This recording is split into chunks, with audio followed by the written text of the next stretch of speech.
Hey guys, this is Dan with Gears and Gadgets. Thanks for tuning in. Today we're going to be doing a motorcycle lift review. And no, it is not of this Pittsburgh motorcycle lift. I've had this for a few years. It's served me well. But this video is kind of a product review slash public service announcement. I reached out to a couple different companies back when before I bought this Pittsburgh Jack. So I found Bulldog Lifts, who has since seemingly vanished, and J&S Jacks. And I reached out to both those companies, neither one of them responded. So recently, I'm looking around and I thought, what happened to J&S Jacks? Quite alarmingly, there's a lot of accusations out there that people are purchasing these lifts and they're just not being delivered. There's a lot of people out there that ordered Jacks, apparently. Again, this is all accusations.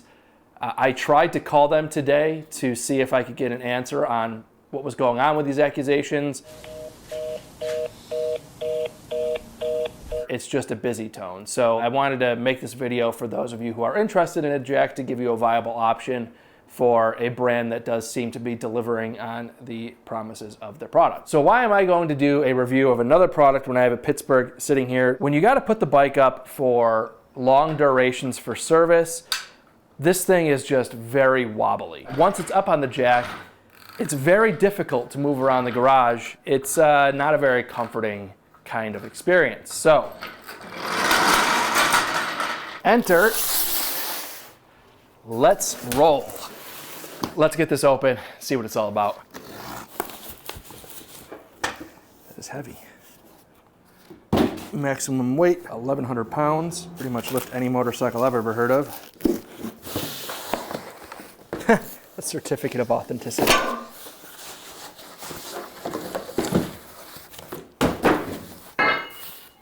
That is really nice. So let's get this thing all put together here. Certificate of authenticity. Made in America. Yeah! Super heavy duty casters. These things are no joke. Locking caster here. Locking caster here. Which makes sense because then you have a lock on each side of the bike. I am going to place a little bit of blue Loctite on here.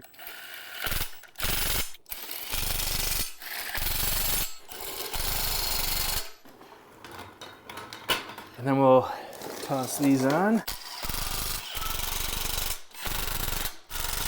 Now this is the screw here for the lift, and they are very adamant to tell you to lubricate this screw. It's very important when you do this. It's also a process that when you do the spring compressors on the truck, when I do those, I always lube up those as well, because anytime you do these screw type lifts, there's a lot of pressure on those threads. You want to make sure that it's got some grease on there so that when you add the pressure on those threads, it doesn't just seize up. What I'll do here is just put some grease on the first few threads. Now, I don't think that this ratchet will have enough ability to raise it. But what I will say is that this is not an impact, this is a ratchet. There's a difference between an impact and a ratchet.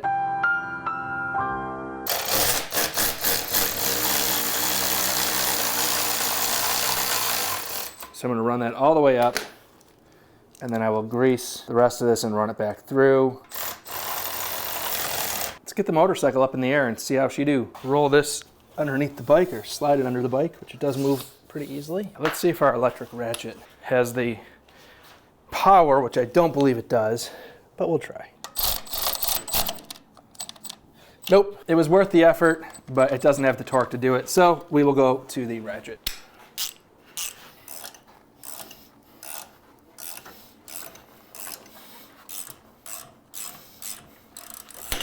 I just want to double check. Again, you just want to make sure that you're all the way underneath the bike, making sure that you've got enough purchase here on both sides of the frame so the bike doesn't topple. And then to the moon.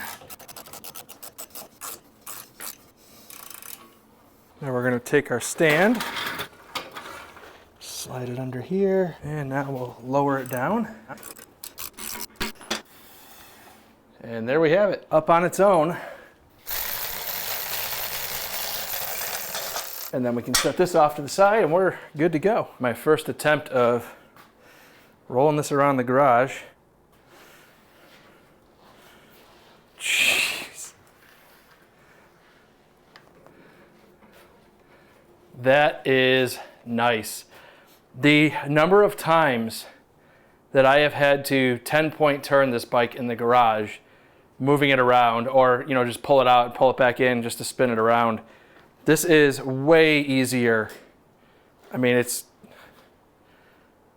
my driveway or my garage floor slightly slopes down, so it wants to roll that way, so it is very nice that it's got the brakes on there, but for the sake of moving around the garage, you cannot beat this. I plan on actually taking the back tire off of this bike soon, actually doing the whole rear wheel swap. And I want to use this lift, and I plan on doing it to do that. So first, I'm going to put my brakes on so I don't roll away. That brake on the other side is on. This brake is on. Bike's not going nowhere. Can I sit on this thing? Sure as hell feels like it. I mean, I can't. The big thing is,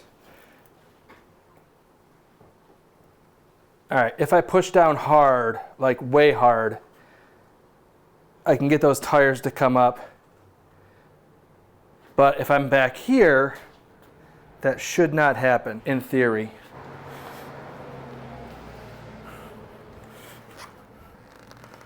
Weight is on. You've got to be kidding me. I am 198 pounds, and I can get up on this thing and shake back and forth. That is obnoxious. Not much need to have to do this ever, aside from the fact that it does tell you that it is incredibly sturdy and capable of holding not just the 730 pounds, but the 200 pounds that I am, and it can handle it just fine. I would not recommend doing that all the time, but also serves no purpose to do that aside from shock value. So the big reason for demonstrating that is when I go to do maintenance on the rear end and drop the rear tire, which will be in another video coming up soon. When I did it on the Pittsburgh Jack, not only do you have a narrower rubber to rubber here, which makes the bike want to kind of be on a little bit of a teeter point, but you also have a lot of play in the jack itself, and that creates even more wobble, and it's very uneasy when you have this thing up on the lift, especially when you take that rear tire off, which is probably, what, 30, 40 pounds, somewhere in that range. What happens is you take that weight off and then a bunch of weight wants to go to the front. Very terrifying. I will support the front end just out of safety with a jack like this so that if it does want to drop, it can't. There's something there holding it up. And that's basically what this jack is probably going to become used more for, is just a little extra safety net so that when I do take the rear tire off, the front is just supported just enough to keep it from wanting to go forward. Now the other thing that's really nice is for those of us who do not have full-blown lifts in our garage, this actually gets everything up higher than the Pittsburgh Jack did. When you're sitting here working on stuff, the more you have to lean over, on my old back, it starts to really wear on you quite a bit. So the more you can get everything right up in front of you, the easier it is to work without being hunched over, creating a bunch of back pain issues. Right off the bat, I'll tell you, this thing is very sturdy. I could not be happier with the build quality. The welds look good. Everything on this thing looks legit. Houston, we have a problem.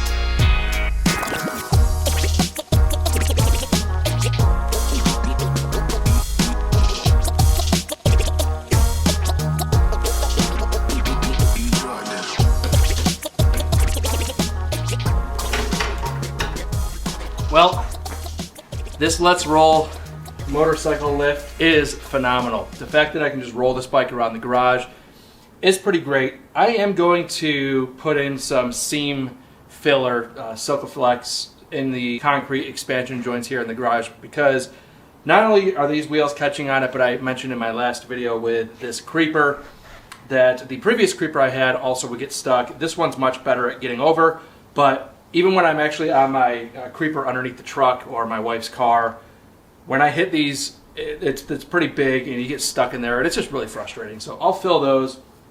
But the reason why I took the bags off on this bike is because the next time you see this Harley on the channel, we will be doing the rear tire again. I did this a long time ago on the channel.